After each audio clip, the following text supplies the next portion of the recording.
Greetings everyone, my name is Dr. Jason Freeman. I'd like to welcome you all to my channel. Your cash, your house, your phone, your life, your cash, your house. We want your soul. We want your soul.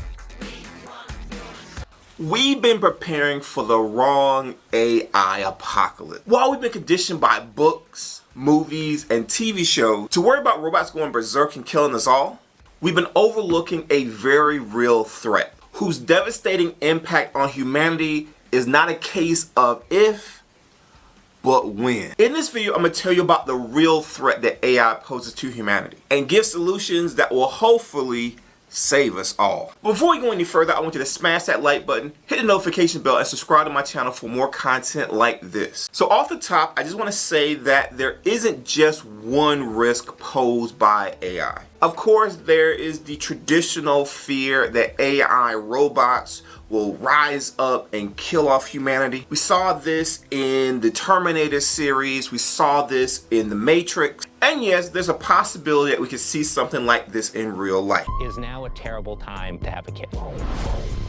I mean, let's just be honest. I know people who work on AI risk who don't expect their children to make it to high school. However, there are researchers actively working now to try to prevent this scenario from happening, and so the possibility of an actual robot rebellion goes down more and more each day. Then there's the long-term environmental impacts of AI data centers. AI data centers need large amounts of clean water for cooling at a time when these clean water resources are increasingly more scarce. They also put out high levels of carbon emissions, which makes global climate change worse.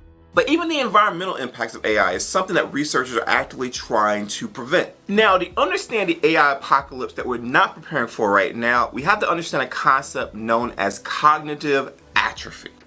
Now, cognitive atrophy is a fancy way of saying that we're losing our ability to think. For example, when calculators became more common in schools, one of the fears was that kids would lose their basic math skills. So instead of being able to add and subtract and do multiplication in their heads, kids would just rely on technology.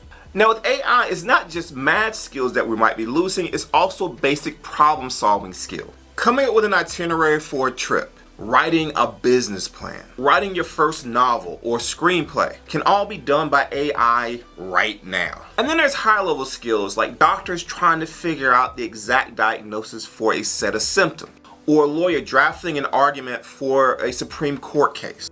Over time, people may become more and more reliant on AI to do things they used to do with their own brains. And like any muscle that's not used enough, it becomes weaker and weaker over time. Now we see an extreme example of cognitive atrophy in the 1895 novel, The Time Machine. Now in the book, the unnamed time traveler discovers two branches of humanity, the childlike Eloi and the cannibalistic Morlocks. Now the Eloi live carefree lives they want for nothing and rely on the Morlocks to maintain their daily lives. And in exchange for their carefree lives, the Morlocks harvest the Eloi for meat. Now in this scenario, the Morlocks are AI and the LOI are us. And I'm not saying the AI is gonna eat us, though.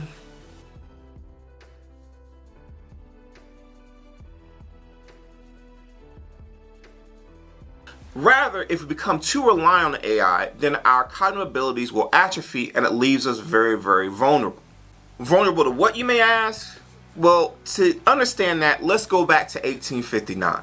On September 1st of that year, a British astronomer named Richard Carrington observed for the first time a solar flare.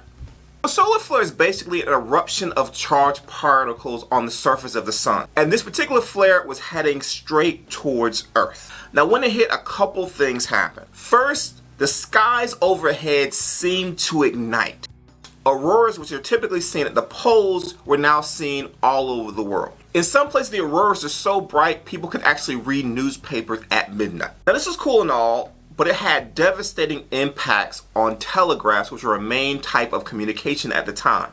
Telegraph operators were shocked by their equipment, like literally shocked. Sparks leapt from the telegraph keys. Papers caught on fire. Communications in America and Europe were absolutely disrupted. The Western world was at a standstill. Now, the saving grace of this time is that there was no global satellite or communication network, But that's definitely not the case today. If it happened today, GPS systems, communication systems, all that would be done. But beyond that, the power grid would get shut down. And so things like hospitals with incubators will be offline around the world. It would be an absolute nightmare. But now let's fast forward 100 years, 200 years, when cognitive atrophy is in full effect. Everything we do, literally everything we do, is done by AI, and so humans are just basically the LOI relying on AI systems to think for us. When a flare hits, and it'll hit, the entire world will shut down. Basically, we'll be back in the Stone Age. Now, this precise scenario has been depicted in science fiction multiple times. Most famously in the classic Twilight Zone episode, The Monsters Are Due on Maple Street. In this episode, aliens shut down a few things around the neighborhood, and chaos ensues. In this scenario, people die of starvation when AI-driven robots stop producing food. People die of preventable diseases when AI doctors stop working. And society will basically collapse when the AI that's running it is no longer there. Now, as I mentioned before, it's not a case of if but when, because these solar cycles are happening every so often, and so we will see a scenario where these solar flares happen. And so the question is, what do we do about it? Well, first and foremost, we can't let our cognitive abilities atrophy. That means challenging our brain on a day-to-day basis even when we don't have to. It means learning skills that machines can obviously do better, so that we have the ability to do them when the machines inevitably fail. For example, if you have self-driving cars, you should still have to know how to drive the car in case it stops working all of a sudden. It means learning math without the use of a calculator. And it means that basic skills that we've relied on in the past, such as growing our own food and sewing our own clothes, can't be allowed to go away entirely. Now, one solution are programs to try to teach these skills over time to people, even if they're not going to use them in their own jobs. And in that way, these skills can be preserved over time, so that if there's a time when the technology is not available, we could still function as a society. If you found that video interesting and or informative, please like this video and subscribe to my channel. Also, please share this video. And if there's another AI apocalypse that we're missing, please warn us in the comment section below. Thank you all for your time and have a wonderful rest of your day.